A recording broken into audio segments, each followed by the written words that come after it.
Hello students, previous lecture video में हमने past tense का second type past continuous tense को डिटेल में जान लिया था और आज की क्लास में हम स्टार्ट करने जा रहे हैं पास्ट टेंस के ही थर्ड टाइप जो कि है पास्ट परफेक्ट टेंस। तो इस क्लास के अंदर हम जानेंगे कि कैसे किसी सेंटेंस को हम पहचान लें कि वो पास्ट परफेक्ट टेंस का ही सेंटेंस है। साथ ही हम जानेंगे कि कैसे किसी भी हिंदी सेंटेंस को ट्रांसलेट करेंगे इंग्लिश में यदि वो पास्ट परफेक्ट टेंस का सेंटेंस है तो। और थर्ड जो चीज हम जानने जाएंगे वो है कुछ स्पेशल सेंटेंसेस को हम देखेंगे जो कि पास्ट परफेक्ट कंटिन्यूअस के होंगे और उन्हें कैसे ट्रांसलेट करेंगे ये भी जानेंगे। तो बिना टाइम वेस्ट किए आइए स्टार्ट करते हैं आज की क्लास।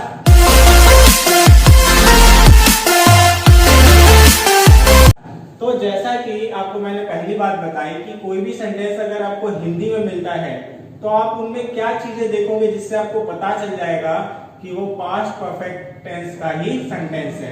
तो इसमें आपको ज्यादा दिक्कत नहीं होगी क्योंकि मैं पहले भी इसे बता चुका हूं इंट्रोडक्टरी क्लास में, फिर भी एक बार रिवाइज करवा देता हूं। तो यहाँ पे देखो, परफेक्ट पहचानने का तो तरीका है कि चुका, चुकी, चुके। ठीक है, चुका, चुकी, चुके आ रहा होगा, इन तीनों से एक चीज आएगा। अब ये नहीं आएगा तो या तो ली, दी, की, ये इनमें से एक चीज आएगा। अगर ये नहीं आएगा तो फिर हो सकता है कि क्रिया का अंत, क्रिया के अंत में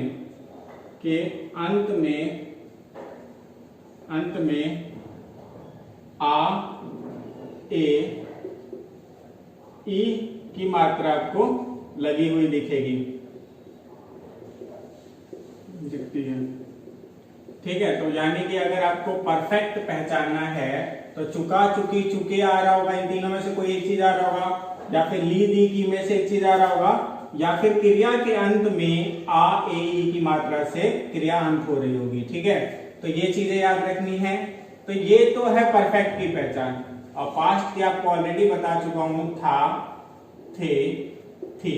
ठीक है, था, थे, थी में से एक चीज आ रहा होगा तो पास्ट हो गया। तो यदि किसी भी हिंदी के वाक्य में आपको दिख रहा है चुका, चुकी, चुके, ली, दी, की, ठीक है, या आ, ए, ई से क्रिया का अंत हो रहा हो और वाक्य के अंत में था, थे, थी लगा हो, तो आप समझ जाना कि वो वाक्य जो है वो पास्ट परफेक्ट टेंस का है। क्लियर है? जैसे उदाहरण दे सकता हूं कि वह स्नान कर चुके थे, तो वह स्नान कर चुके थे, या नॉर्मली कहूं वह स्नान कर चुका था अगर आपके बराबर या आपसे छोटा है तो यहां पे हमने देखा चुका आ गया और साथ ही साथ जो है वो क्या है, था भी आ गया। वह स्नान कर चुका था, तो चुका और था दोनों आ गए तो समझ जाओ कि ये पास्ट परफेक्ट का है। ठीक है, अगर चुका है, वह स्नान कर चुका है आता तो वो प्रेजेंट का परफेक्ट होता। तो ये क्लियर हो गया। और इंग्लिश में अगर आपसे कोई पूछे कि कैसे पहचान सकते हैं, तो इंग्लिश में पहचानने का तरीका है कि हेड पास्ट को बता देता है और वर्ब की थर्ड फॉर्म आ रही होगी। क्या आ रही होगी? वर्ब की थर्ड फॉर्म लगी हुई दिखाई देगी, तो समझ जाना कि वो जो है वो पास्ट परफेक्ट टेंस का ही कोई सेंटेंस है।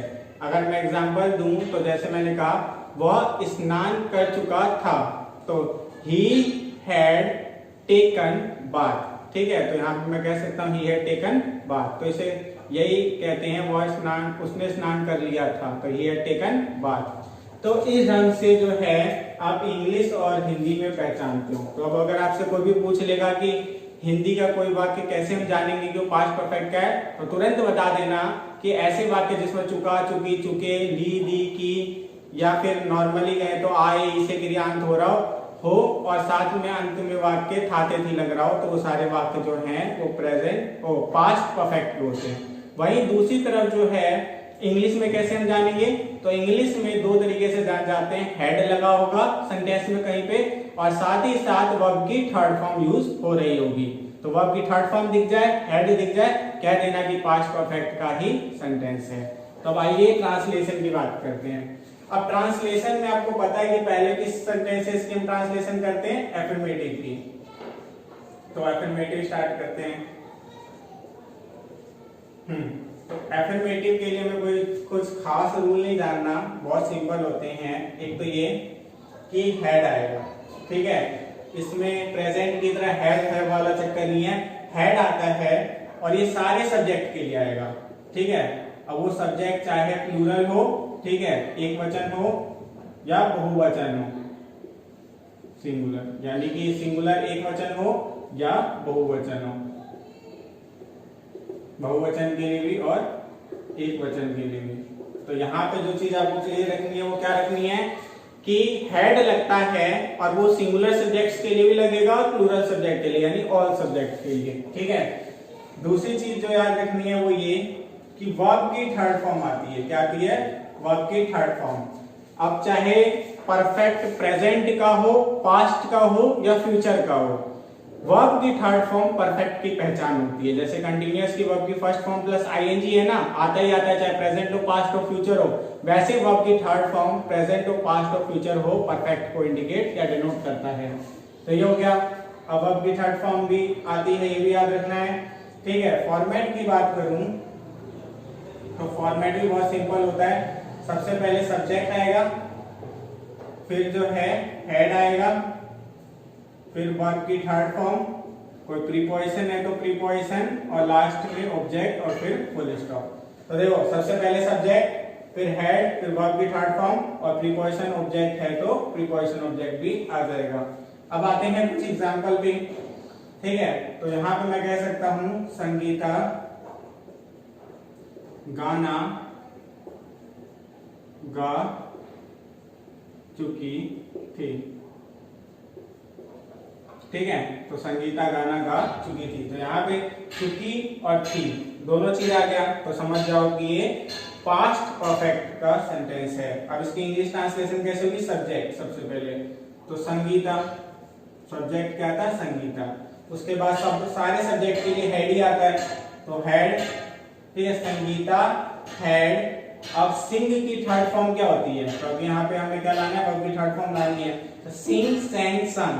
आपको जो है वर्ब का पूरा बुकलेट दिया जा चुका है 1000 वर्ब का, तीनों फॉर्म के साथ। ठीक है, और यदि नहीं है आपके पास तो डिस्क्रिप्शन में हम लिंक दे देंगे पीडीएफ का, तो वहां से आप डाउनलोड कर सकते हैं। तो संगीता हैड संग ए सॉन्ग, तो यहाँ पे संगीता हैड संग ए सॉन्ग मतलब संगीता गाना गा चुकी थी। ठीक है, और यहाँ पे एक गाना गा चुकी थी का डालोगे तो ये सॉन्ग, वैसे भी मैंने ये डाल दिया है। ठीक है, एक गाना गा चुकी थी, तो ये था। और अगर कोई सेंटेंस लेना हो तो वह चाय पी चुका था। ठीक है, तो ही हैड टेकन टी, तो यहाँ पे जो है ही सब्जेक्ट, हैड वर्ब की थर्ड फॉर्म और टी ऑब्जेक्ट। तो यहाँ पे हो गया सब्जेक्ट, हैड, वर्ब की third form, object, full stop, preposition था नहीं। तो यहाँ पे हमने क्या देखा कि अफर्मेटिव का जो ट्रांसलेशन था वो तो काफी इजी था, क्योंकि इसमें कोई खास है नहीं, हेड ही आता है, चाहे वो कोई भी सब्जेक्ट हो, वर्ब की थर्ड फॉर्म आती है और लास्ट में ऑब्जेक्ट आ जाता है। ठीक है, ये रखना।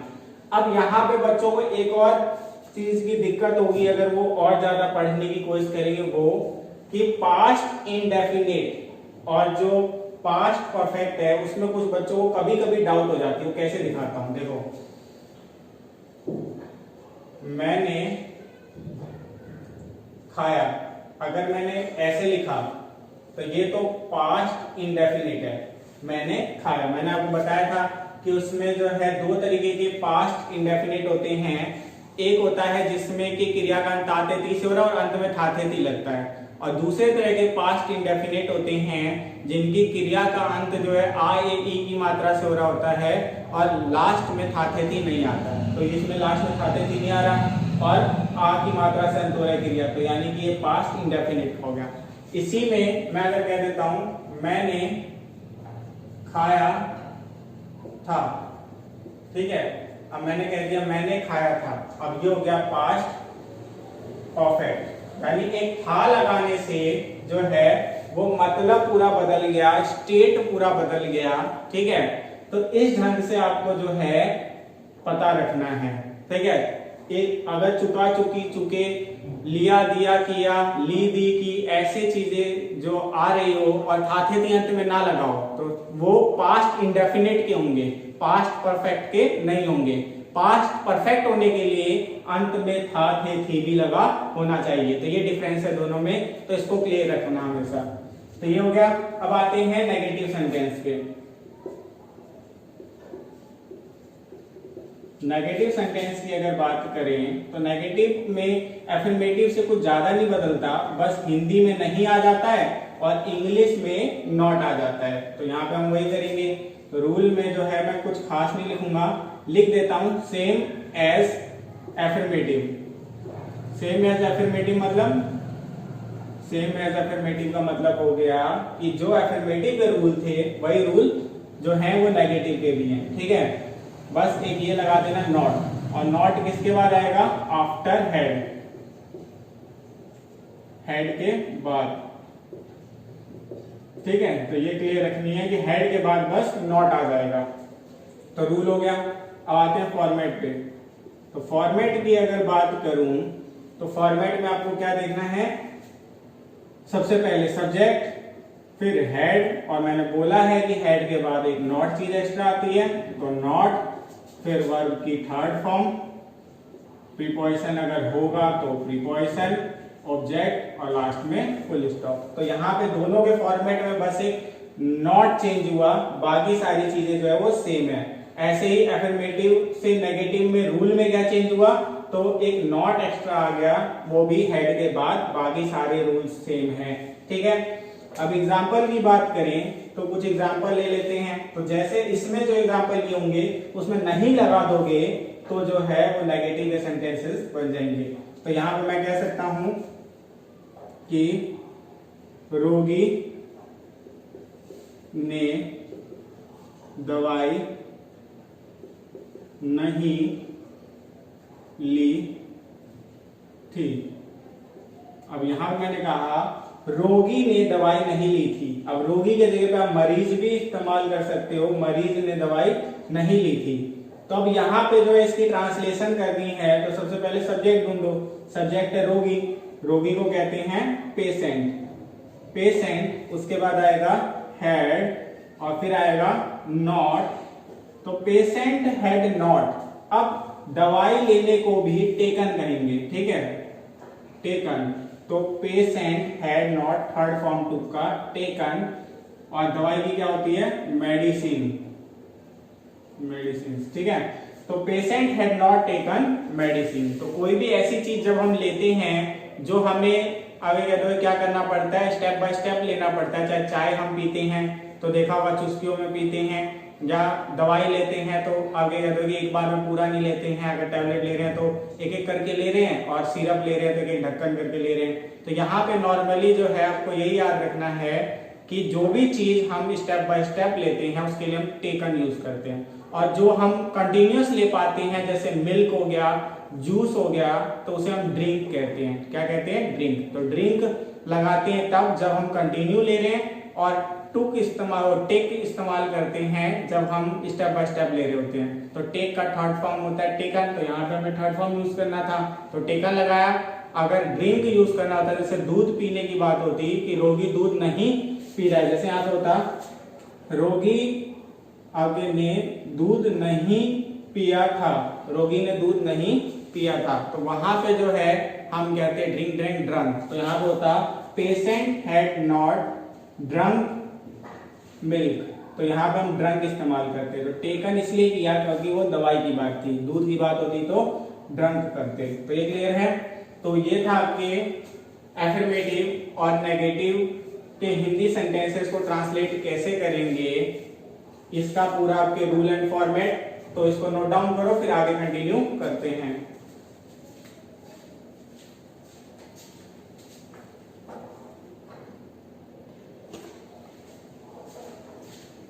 तो अब आते हैं इंटेरोगेटिव और इंटेरोगेटिव नेगेटिव सेंटेंसेस को कैसे इंग्लिश में ट्रांसलेट करेंगे। तो इंटेरोगेटिव के लिए अगर रूल की बात करेंगे तो यहाँ पे भी रूल जो है कुछ खास नहीं है। नॉर्मली आपको ये याद रखना है कि हेड जो है वो क्या आ जाएगा? Before subject. क्या आ जाएगा? Before subject. तो ये क्लियर है कि अगर आपसे कोई पूछेगा कि जब हम पास्ट परफेक्ट के इंटेरोगेटिव सेंटेंस का ट्रांसलेशन इंग्लिश में करेंगे तो वहां पे हम क्या अलग देखेंगे, तो हेड जो है वो सबसे पहले लगा होगा यदि वो WH फैमिली से स्टार्ट होने वाला सेंटेंस नहीं है तो हेड बिफोर सब्जेक्ट, यानी सब्जेक्ट से पहले, कर्ता से पहले। ठीक है, तो ये चीज याद रखनी है। दूसरी चीज याद रखनी है कि WH फैमिली भी आ सकता है लेकिन वो कंडीशनल है, और कंडीशनल क्यों है ये हम बार बार मैं बताते आया हूं कि जब भी कोई ऐसा सेंटेंस होगा इंटेरोगेटिव का जो कि आपसे पूछा जाए तो आप उसका जो आंसर है वो कुछ वर्ड्स में या सेंटेंस में दोगे तो उनकी स्टार्टिंग जो होगी इंग्लिश की वो WH से होती है। तो यहाँ पे जो है WH फैमिली जो है कंडीशनल है, क्वेश्चन मार्क जो है वो कहाँ पे आएगा, तो एंड ऑफ सेंटेंस, यानी सेंटेंस के लास्ट में क्वेश्चन मार्क आता है जो कि इंटेरोगेटिव है। ठीक है, इसके वो जो वर्ब की थर्ड फॉर्म है वो तो आपको लगानी ही लगानी है। अब एग्जांपल देखते हैं इसके। तो एग्जांपल में हम क्या देख सकते हैं, क्या उसने मेरी किताब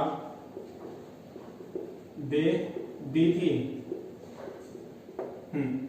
तो क्या उसने मेरी किताब दे दी थी। जैसे एग्जांपल के लिए मैं अपने दोस्त से बात कर रहा हूं और तीसरे दोस्त के बारे में बात कर रहा हूं कि तीसरे दोस्त ने मेरी किताब दे दी थी, क्योंकि मुझे याद नहीं है, मैं भूल गया हूं, तो वहां पे जो है हम सेंटेंस इंटरोगेटिव यूज कर सकते हैं। तो था के थी लग गया और साथ में मैंने कहा था ली दी की वगैरह जैसी चीज ये भी आ गई। ठीक है, तो हम जो है समझ गए कि ये पास्ट परफेक्ट का इंटरोगेटिव सेंटेंस है जो कि क्वेश्चन मार्क और क्या लगा है। तो अब इसको ट्रांसलेट कैसे करेंगे, तो फॉर्मेट की बात करें तो इसकी फॉर्मेट जो है वो बहुत ही सिंपल होती है। देखो फॉर्मेट में सबसे पहले तो आपको पता है कि WH आ सकता है और कब आएगा वो बार बार बता चुका हूं। ठीक है, फिर हेड, फिर सब्जेक्ट, फिर जो है वो क्या आएगा वर्ब की third form, preposition, object, question mark. तो सबसे पहले WH और WH की सेंटेंसेस में जिनका आंसर जो है वो सेंटेंसेस में देना पड़ रहा है या कुछ वर्ड्स में। और हेड से कब शुरू होगा, हेड से तब शुरू होगा जब हम यस नो में जवाब देंगे। तो ये जो आपको वाक्य मिला है इसका यस नो में दे सकते हो, क्या उसने मेरी किताब दे दी थी, अगर दे दी होगी तो यस कहेंगे और नहीं दी होगी तो नो कहेंगे। तो यस नो में दे सकते हैं। तो कहां से स्टार्ट होगा, हेड से। तो यहाँ पे हेड। अब उसने जो है अगर कोई लड़का है तो क्या होगा ही, और अगर कोई लड़की होगी तो शी। तो हेड ही और शी। अब गिव का थर्ड फॉर्म क्या होता है, गिव गिव गिवन। तो यहाँ पे हेड ही और शी, गिवन, और मेरी किताब माई बुक। तो यहाँ पे जो है जो क्या हेड ही और शी गिवन माई बुक। तो यहाँ पे हमने हेड से भी शुरू कर लिया, लास्ट में क्वेश्चन मार्क आ गया, ये सब्जेक्ट हो गया, ये वर्ब की थर्ड फॉर्म हो गई और ये पूरा ऑब्जेक्ट हो गया, क्योंकि मेरी किताब जो है वो ऑब्जेक्ट है, माई बुक। तो ये था। अब इसका ऐसा सेंटेंस बनाते हैं जिसमें कि आंसर जो है कुछ वर्ड्स में देना पड़े। तो वहां पे जो है हम क्या बना सकते हैं, उसने मेरी किताब कब दी थी, कब दी थी। अब मैंने ये क्वेश्चन बना दिया कि उसने मेरी किताब कब दी थी। तो आप डेट बताओगे, यस नो तो नहीं बताओगे, 10 दिन पहले दी थी या पिछले महीने दी थी, पिछले साल दी थी। तो कुछ ऐसे आंसर्स दोगे जो कुछ वर्ड्स में होंगे या वर्ड में होगा, यस नो में नहीं होगा। तो वहां पे हम कैसे बनाएंगे, तो WH से स्टार्ट करेंगे। ठीक है, तो WH में कब का क्या होता है, when। ठीक है, had, तो उसने मेरी किताब कब दी थी। तो when had he or she, क्योंकि इसमें नहीं पता कि उसने लड़का है कि लड़की है तो he or she लगा रहा हूं।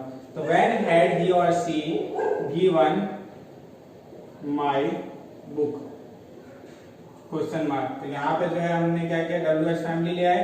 ठीक है, साथ में हेड सबसे पहले, सब्जेक्ट वर्ब की थर्ड फॉर्म और ऑब्जेक्ट और लास्ट में क्वेश्चन मार्क। तो ऐसे सेंटेंसेस भी बन सकते हैं पास्ट परफेक्ट के इंटेरोगेटिव के। तो ये था। अब आते हैं इंटेरोगेटिव नेगेटिव पे। तो इंटेरोगेटिव नेगेटिव में कुछ खास नहीं बदलेगा, जैसा इंटेरोगेटिव का था रूल वही रहेगा। तो मैं यहाँ पे लिख देता हूं सेम एज इंटेरोगेटिव, यानी पूरा रूल जो है इंटेरोगेटिव की तरह ही होगा। बस जो चेंज होगा वो क्या होगा, एक नॉट नाम का व्यक्ति एक्स्ट्रा घुस जाएगा इनकी फैमिली में। अब वो नॉट कहां पे लगेगा, आफ्टर सब्जेक्ट, आफ्टर सब्जेक्ट यानी सब्जेक्ट के बाद। ये क्लियर है, तो ये चीज याद रख लेना। इसके बाद जो है बाकी तो रूल बताई दिए मैंने, क्वेश्चन मार्क आएगा, ये वर्ब की थर्ड फॉर्म आएगी, ये सारा चीज। फॉर्मेट की बात करते हैं, तो फॉर्मेट जो है वो क्या रहेगा, सबसे पहले जो है WH, और WH कब रहेगा बार बार बता चुका हूं, नहीं बता रहा। इसके बाद हेड, फिर जो है सब्जेक्ट, फिर नॉट, इसमें एक नॉट एक्स्ट्रा आ गया, फिर वर्ब की थर्ड फॉर्म, फिर प्रीपोजिशन, फिर ऑब्जेक्ट और लास्ट में क्वेश्चन मार्क। तो इन दोनों के फॉर्मेट में क्या चेंज हुआ, बस एक नॉट जो है वो एक्स्ट्रा है, बाकी सारी चीजें जो है वो सेम है। ठीक है, अब यहाँ पे जो है मैं एग्जांपल ले सकता हूँ, तो इन्हीं सेंटेंसेस में नहीं बनाकर कह सकते हैं। तो यहाँ पे मैं क्या कह सकता हूँ, क्या क्या बच्चे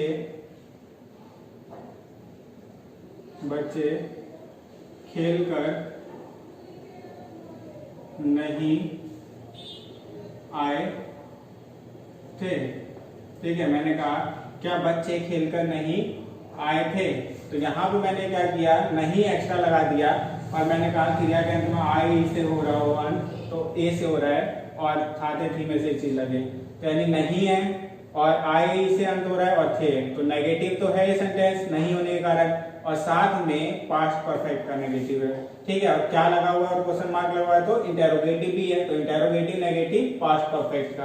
तो इसको कैसे करेंगे, इसका जवाब यस नो में दे सकते हो, क्या बच्चे खेलकर नहीं आए थे।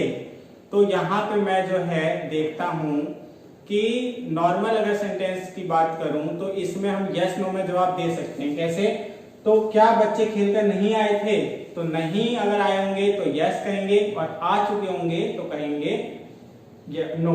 ठीक है, तो यहाँ पे हम इसको ट्रांसलेट करते हैं, हैड, इसके बाद चिल्ड्रन नॉट, कम का थर्ड फॉर्म क्या होता है, कम केम कम ही होता है, कम आफ्टर प्ले। ठीक है, तो यानी कि आफ्टर प्ले या प्लेइंग। अब मान लो कि वो खेल रहे थे और खेलने के बाद आने की बात हुई है, तो had children not come after playing. ठीक है, आफ्टर प्ले ठीक है, तो यहाँ पे जो है बच्चे खेलने के बाद, यहाँ पर भी से तो क्या बच्चे खेलने के बाद नहीं आए थे, तो यहाँ पे had children not came after play, तो ये हो गया। इसके अलावा अब हम जो है ऐसे सेंटेंस की बात करते हैं जिसमें कि आपको क्या करना पड़े कि कुछ वर्ड्स में आंसर देना पड़े, तो वहां पे हम क्या सेंटेंस ले सकते हैं कि वह क्यों नहीं आया था। ठीक है, मैंने बनाया वह क्यों नहीं आया था, तो यहाँ पे आई से अंत हो रहा है और था लग रहा है। ठीक है, और नहीं भी आ रहा है, और इसका जवाब जो है आपको देना पड़ेगा कुछ वर्ड्स में, कि हो सकता है उसे जरूरी काम पड़ गया था, या वो कहीं गया हुआ था, मीटिंग अटेंड कर रहा था, तो ऐसा कुछ आपको जवाब देना पड़ेगा। तो यहाँ पे हम करेंगे क्यों का क्या होता है, वाई हैड। ठीक है, यहाँ से स्टार्ट करेंगे WH, फिर हेड, और सब्जेक्ट है वह आया, आई नहीं है तो लड़का है, why had he not come came come, इसमें ऑब्जेक्ट है ही नहीं, तो बस यही है, why had he not come. तो आना का इंग्लिश होता है कम, और कम का थर्ड फॉर्म कम ही होता है, कम केम कम, तो कम ही लिखा है थर्ड फॉर्म में। ठीक है, तो वर्ब की थर्ड फॉर्म हो गई, ये नॉट हो गया, सब्जेक्ट हो गया, WH फैमिली हो गई, और लास्ट में क्वेश्चन मार्क हो गया। तो ये था आपका कंप्लीट जो 4 टाइप ऑफ सेंटेंस होते हैं उसकी हिंदी से इंग्लिश ट्रांसलेशन करने के रूल्स एंड फॉर्मेट और कुछ एग्जाम्पल। तो इसको नोट डाउन करो, फिर आगे कुछ स्पेशल सेंटेंसेस की बात करते हैं।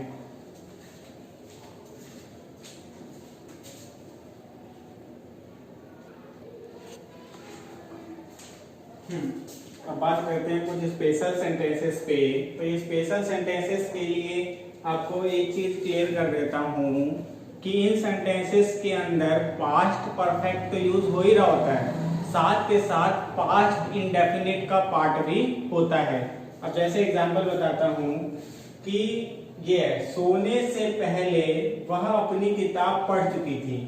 ठीक है, तो यहाँ पे जो है हमने क्या देखा कि ये जो चुकी और थी लगा, तो ये वाला जो पार्ट है ये पूरा तो आपको दिख रहा है कि किसका है, पास्ट परफेक्ट का है। ठीक है, लेकिन सोने से पहले, ठीक है, तो ये सोने से पहले वाला जो पार्ट है ये पास्ट इंडेफिनिट का होता है। तो कुछ ऐसे सेंटेंसेस भी मिलके बनते हैं जो पास्ट इंडेफिनिट और पास्ट परफेक्ट को मिला के बनते हैं। तो वही ये कुछ स्पेशल सेंटेंसेस मैंने लिए हैं जिसकी ट्रांसलेशन आपको सीखनी है। तो ऐसे समय पे जब हम ट्रांसलेट करते हैं तो पहले हम पास्ट परफेक्ट वाला पार्ट लेते हैं। किसका लेते हैं, पास्ट परफेक्ट वाला पार्ट लेते हैं। उसके बाद पास्ट इंडेफिनिट जो है लास्ट में ऐड कर देते हैं और बिफोर के साथ, बिफोर का यूज होता है, बिफोर करके फिर पास्ट इंडेफिनिट आता है और पहले जो है वो पास्ट परफेक्ट। तो पास्ट परफेक्ट खत्म करेंगे, फिर बिफोर लगाएंगे, फिर पास्ट इंडेफिनिट। और पास्ट इंडेफिनिट में आपको याद है वर्ब की सेकंड फॉर्म यूज हो रही थी और पास्ट परफेक्ट में वर्ब की थर्ड फॉर्म यूज होती है। तो यहाँ पे वर्ब के फॉर्म का लर्न होना बहुत ही ज्यादा इंपॉर्टेंट है। तो यदि अभी तक आपने जो है वर्ब के फॉर्म्स नहीं लर्न किए हैं तो आज जाके जितने ज्यादा वर्ब्स और उनके दोनों फॉर्म जो है रिमेनिंग उसको लर्न कर लेना। तो यहाँ पे देखो इसे स्टार्ट करते हैं। तो सबसे पहले सोने से पहले को भूल जाओ। अब यहाँ पे वह अपनी किताब पढ़ चुकी थी। ठीक है, तो यहाँ पे कह सकते हैं सी हैड। अब रीड का थर्ड फॉर्म क्या होता है, रीड, रेड, रेड, लिखते रीड ही है। तो सी हैड रेड, ठीक है, हर बुक। तो she had read her book before she slept. अब आप कहोगे कि आपने क्या कर दिया, तो देखो she had read her book, वह अपनी किताब पढ़ चुकी थी। She had read her book, ये तो होगा ही, अभी अभी हमने सीखा है। और मैंने कहा था जब पास्ट परफेक्ट खत्म हो जाए तो बिफोर लगाओ, तो बिफोर लगा दिया। तो she had read her book before क्या था, सोने से पहले, तो बिफोर स्लेप्ट लिख सकते हो। ठीक है, बिफोर स्लेप्ट। और अगर होता कि उसके सोने से पहले तो बिफोर शी स्लेप्ट लिखते। ठीक है, तो यहाँ पे वर्ब की सेकंड फॉर्म आई है, स्लीप, स्लेप्ट, स्लेप्ट। तो स्लेप्ट वर्ब की सेकंड फॉर्म क्यों आई, क्योंकि ये वाला जो पार्ट है वो क्या है, पास्ट इंडेफिनिट है। इंडेफिनिट में कौन सी फॉर्म आती है, सेकंड, बिफोर से ज्वाइनिंग की, और ये जो है वो पास्ट परफेक्ट। तो past perfect, before, past indefinite, और पास्ट इंडेफिनिट की पहचान है वर्ब की सेकंड फॉर्म। पास्ट परफेक्ट की पहचान है वर्ब की थर्ड फॉर्म। तो ये वर्ब की थर्ड फॉर्म है रीड, रेड, रेड, रेड। ठीक है, तो ये था। अब नेक्स्ट सेंटेंस देखते हैं, मेरे स्टेशन पहुंचने से पहले। अब यहां तक जो है वो तो आप रख दो पास्ट इंडेफिनिट वाला पार्ट। ट्रेन जा चुकी थी, ट्रेन जा चुकी थी, तो यहाँ पे द ट्रेन हैड गॉन। अब मैंने ये क्यों लिखा था ट्रेन हैड गॉन, क्योंकि ट्रेन जा चुकी थी। ये क्या है, पास्ट परफेक्ट वाला पार्ट है, क्योंकि ट्रेन है, जा है, चुका चुकी आ गया, खाते थी लग गया। अभी हमने सीखा है पास्ट परफेक्ट की पहचान होती है। तो द ट्रेन हैड गॉन, तो ये हो गया पास्ट परफेक्ट वाला पार्ट। अब लगा दो बिफोर, क्योंकि मैंने कहा पास्ट परफेक्ट के बाद क्या आता है, बिफोर, उसके बाद पास्ट इंडेफिनिट था। तो मेरे स्टेशन पहुंचने से पहले, तो before I reached the station. ठीक है, तो यहाँ पे क्या हो गया, द ट्रेन हैड गॉन, ये तो हो गया पास्ट परफेक्ट, फिर आ गया बिफोर। ठीक है, उसके बाद अगर होता मेरे स्टेशन पहुंचने से पहले, तो आई रीच द स्टेशन, यानी कि मेरे स्टेशन पहुंचने से पहले ट्रेन जा चुकी थी। The train had gone before I reach the station, यानी मैं अभी स्टेशन गया भी नहीं था, ट्रेन निकल गई। तो ये था आपका ये वाला पार्ट हो गया पास्ट परफेक्ट, ये वाला हो गया पास्ट इंडेफिनिट, और बीच में बिफोर। तो ये क्लियर है। तो अब आगे करते हैं। अब आपके लिए शायद इजी हो गया होगा। डॉक्टर के आने से पहले मरीज मरा नहीं था, ठीक है, तो मरीज मरा नहीं था, इसका पहले करते हैं। तो यहाँ पे था पेशेंट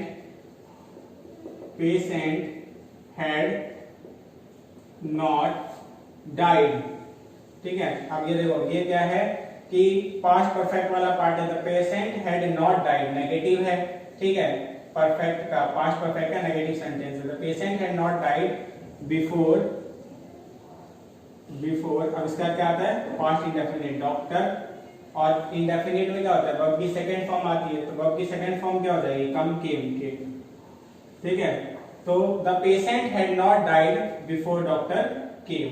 ठीक है, तो ये था आपका। अब आते हैं, अध्यापक परीक्षा आरंभ होने से पहले कोर्स समाप्त नहीं कर चुके थे, यानी कि पेपर के स्टार्ट होने से पहले टीचर ने सिलेबस पूरा नहीं करवाया था। तो यहां पे कहेंगे the teacher had not finished. अब यहां पे सिलेबस भी कर सकते हो या कोर्स भी कर सकते हो, आपकी मर्जी है, COAR ऐसी भी लिख सकते हो। The teacher had not finish syllabus before, मैं शॉर्ट फॉर्म लिख रहा हूं एग्जाम, आप एग्जामिनेशन लिख देना, बिफोर एग्जामिनेशन स्टार्टेड। तो एग्जामिनेशन स्टार्टेड जो है वो पास्ट इंडेफिनिट है। ठीक है, तो वर्ब की सेकंड फॉर्म आई स्टार्टेड, और यहाँ पे जो है ये पास्ट परफेक्ट है, तो उसका नेगेटिव सेंटेंस है। तो teacher had not finish syllabus before exam started. ठीक है, तो ये था क्लियर। अब आते हैं लास्ट पे, तो यहाँ पे दो सेंटेंसेस हमने अफर्मेटिव के देखे कॉम्प्लेक्स, दो नेगेटिव के देख लिए कॉम्प्लेक्स, अब इंटरोगेटिव का देखते हैं।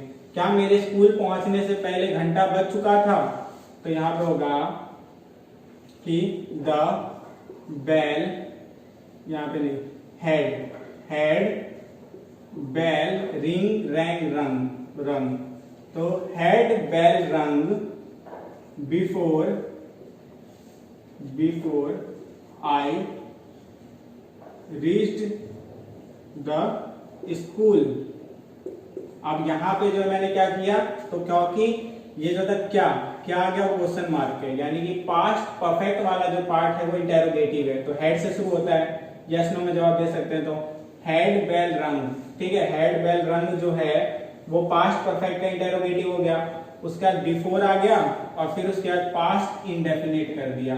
तो वर्ब की थर्ड फॉर्म किस में आती है, पास्ट इंडेफिनिट में। तो रीच का थर्ड फॉर्म क्या होता है, रीच्ड, और सेकंड फॉर्म क्या होता है, रीच। तो रीच का second form reached, I reached the school, had bell rang before I reach the school. तो ये था आपका क्या, कुछ कॉम्प्लेक्स सेंटेंसेस या स्पेशल सेंटेंसेस पास्ट परफेक्ट के, जिसकी हमने ट्रांसलेशन अभी करके देखी। तो इसमें बस एक ही चीज याद रखना है कि पास्ट परफेक्ट वाला पार्ट पहले कर दिया करो, फिर बिफोर, फिर पास्ट इंडेफिनिट। पास्ट परफेक्ट में वर्ब की थर्ड फॉर्म और हेड से याद रखो, और पास्ट इंडेफिनिट में वर्ब की सेकंड फॉर्म से याद रखो इसे। ठीक है, तो नॉर्मल सेंटेंसेस हैं जो आ जाते हैं, या आपसे कोई भी जो ज्यादा ग्रामर की नॉलेज रखता है वो ऐसे सेंटेंस आपसे कभी भी पूछ सकता है। तो बेटर है जितनी ज्यादा प्रैक्टिस करोगे उतना ज्यादा कमांड इस पे आपका होता जाएगा। तो आज की लेक्चर वीडियो में इतना ही, मिलते हैं नेक्स्ट वीडियो में पास्ट टेंस के फोर्थ टाइप के साथ। तब तक के लिए बाय।